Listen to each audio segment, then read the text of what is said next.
Welcome to the market money magnet guys. आज यहाँ इस वीडियो में हम बात करने वाले हैं एक ऐसे स्टॉक की जिसका स्टॉक प्राइस महज ₹50 के अंदर देखने को मिलता है, अंडर ₹50, लेकिन फिर भी फंडामेंटली स्ट्रॉन्ग स्टॉक है और आज एक दिन में करीबन 10% की तेज़ी स्टॉक ने दिखाई है। तो इस स्टॉक को एनालाइज करना तो बनता है कि इस स्टॉक में ऐसा है क्या और ये तेज़ी स्टॉक में आज किस वजह से थी और क्या इस समय इस स्टॉक में हम एंटर कर सकते हैं या नहीं। ये जानने से ये सारी डिटेल हम जानेंगे। ये सब जानने से पहले हम फंडामेंटल्स देखेंगे। स्टॉक का नाम मैं आपको मीनवाइल या एंड में बताऊंगी, क्योंकि आप स्टॉक का नाम देखते हो और चले जाते हो, बाय करने की गड़बड़ करते हो, फिर बाद में डिसीजन सही नहीं बनते। तो इस वजह से आप पूरा वीडियो देखिए, पूरे फंडामेंटल्स देखिए और फिर डिसीजन लेना कि आपको ये स्टॉक को इस समय बाय करना है या नहीं।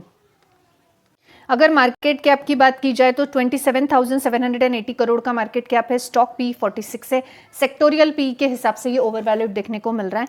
आरओसी जो है ये 42 है, आरओई 35 है, जो कि अच्छा है। स्टॉक करंट प्राइस जो है 41.9 देखने को मिल रहा है।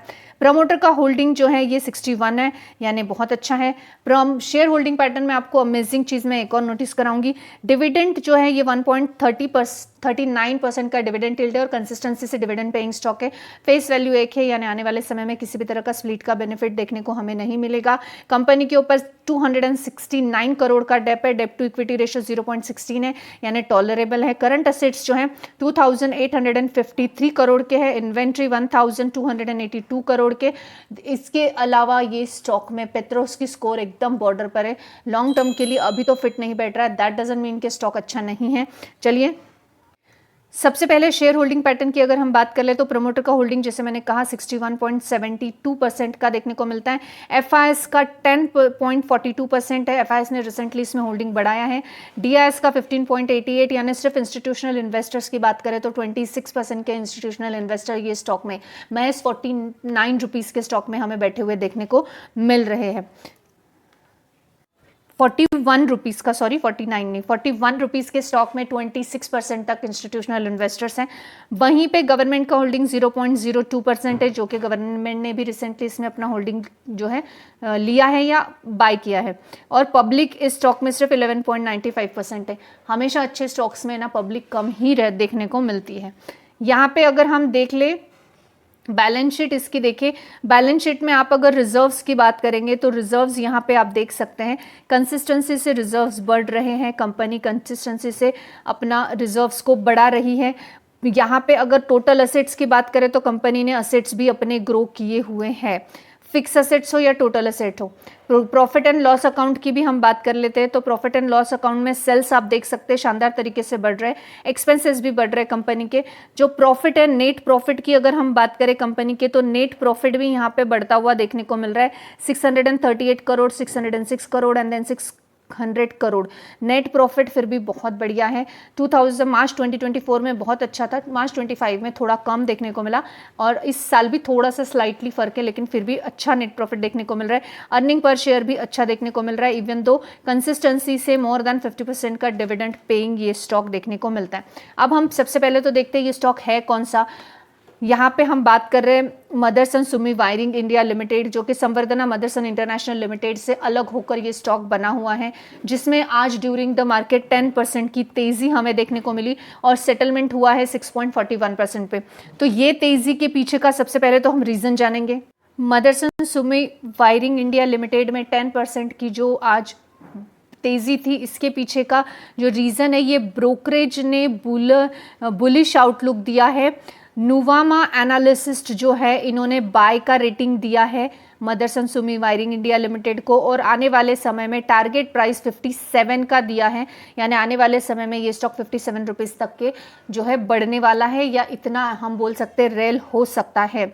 अब ये स्टॉक का सिर्फ ये एक ही रीज़न है क्या? तो नहीं, ये और 3 जनरेटेडली प्लांट जनरेट कर रहा है ये stock Motherson Sumi Wiring India Limited, और वो हो रहा है पूना में, नावगाम में और खाराखुड़ा में। ये 3 जगह, ये और 3 प्लांट इनके बन रहे हैं, जनरेट हो रहे हैं, और ये जो 3 प्लांट वो स्टैब्लिश करेंगे उनसे पोटेंशियली रेवेन्यू जो है 2100 करोड़ का वो जनरेट हो सकता है। ये भी रीज़न रहा है जिसके चलते Motherson Sumi Wiring India Limited तेज़ी में देखने को मिला। साथ ही साथ जो ऑटोमेकर है जैसे मारुति, टाटा मोटर्स और M&M, ये सब फैसिलिटेट, इन सबको सप्लाई किया जाएगा। ये 3 प्लांट्स हैं जो कि अभी मैंने कहा जैसे पूना में, और 2 और जगह पे ये प्लांट देखने को मिल रहा है, पूना, नौगाम और खाराखुड़ा, ये 3 जगह, और इन तीनों से सप्लाई होगा मारुति, टाटा और M&M को। अब ये प्रोजेक्ट जो है ये न्यू व्हीकल लॉन्च के लिए है और बेटर वॉल्यूम और विजिबिलिटी यहाँ पे प्रोवाइड करेगा, लोअर एग्जीक्यूशन रिस्क यहाँ पे उनको देखने को मिलेगा। ऑल्दो जो स्टार्टअप कॉस्ट है वो भी उसका भी मार्जिन हमें देखने को मिलेगा, करंटली 10% के आसपास देखने को मिल रहा है, और एडजस्टेड मार्जिन जो है ये भी एस्टिमेटेड 12% यहाँ पे सेक्टर वाइज देखने को मिलने वाली है। तो ये 2 रीजंस तो मेन रहे हैं जिसके चलते Motherson Sumi Wiring India Limited हमें जो है तेज़ी में आज देखने को मिला है। तो बेसिकली अगर हम बात करें 50 रुपए के अंदर अंदर फंडामेंटली अच्छा स्ट्रॉन्ग स्टॉक प्लस 3 नए प्रोजेक्ट जिनके थ्रू ऑटोमोटिव सेक्टर में एक बड़े रिवॉल्यूशन के साथ वो आ रहे हैं, और जो बड़ी कंपनियां हैं, टाटा मोटर हो गया, M&M हो गया, मारुति हो गया, ऐसे कंपनियों को, यानी ये कंपनियां उसके क्लाइंट बेस में है, तो क्लाइंट बेस भी तगड़ा है, फंडामेंटल भी अच्छे हैं, इंस्टीट्यूशनल इन्वेस्टर्स भी इसमें 25-26% से बैठे हुए हैं, प्रमोटर भी यहाँ पे 60% प्लस प्रमोटर्स देखने को मिल रहे हैं। आप हमेशा पेनी स्टॉक्स, कम प्राइस वाले स्टॉक्स, बहुत से लोग प्राइस देख के स्टॉक्स बाय करना चाहते हैं, तो ये एक ऐसा स्टॉक जो 41 रुपीज़ का है लेकिन एक अच्छे पोटेंशियल के साथ है, और ये 3 जो इनके प्रोजेक्ट है, ये 3 प्रोजेक्ट के चलते करीबन 2100 करोड़ का रेवेन्यू ये आने वाले समय में जनरेट करेंगे, और उस वजह से जो ब्रोकर हाउस है इन्होंने इसको बाय का कॉल दिया है।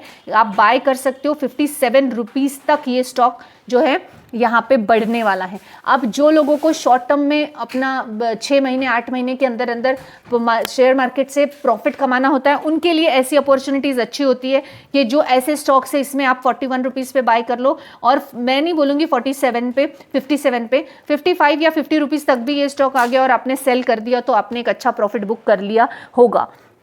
यहाँ पे ये शॉर्ट टर्म के लिए भी आप ट्रिक यूज़ कर सकते हो, अदरवाइज जिन लोगों का लॉन्ग टर्म विजन है उन लोगों के लिए ये एक अच्छा बाय कॉल हो सकता है। फंडामेंटली आप स्ट्रॉन्ग स्टॉक के साथ साथ एक आने वाले समय में लॉन्ग टर्म का विजन रखते हुए इस स्टॉक को बाय कर सकते हो। साथ ही साथ जो लोगों का प्राइस देखकर बाय करने का स्ट्रैटेजी होता है, या जिनकी किसी का बजट नहीं होता कि बहुत पैसे खर्च करके हम स्टॉक मार्केट में एंटर नहीं करना चाहते, वो लोग भी इस स्टॉक को कंसिडर कर सकते हैं। महज 41 रुपीज़ का ये स्टॉक देखने को मिलता है। फंडामेंटल्स अच्छे हैं, क्लाइंट बेस अच्छा है, एक बड़ी कंपनी डेफिनेटली ये है, और बड़ी कंपनी से अलग होकर ये स्टॉक हमें जो है एक इंडिविजुअल एंटाइटी बनता हुआ देखने को मिला है। जो भी लोग इस स्टॉक के बारे में और कोई सवाल रखते हैं मन में before buying, they definitely ask me in the comment section. This information is only for the educational purpose. I am not giving any recommendation here, neither a buy nor a sell.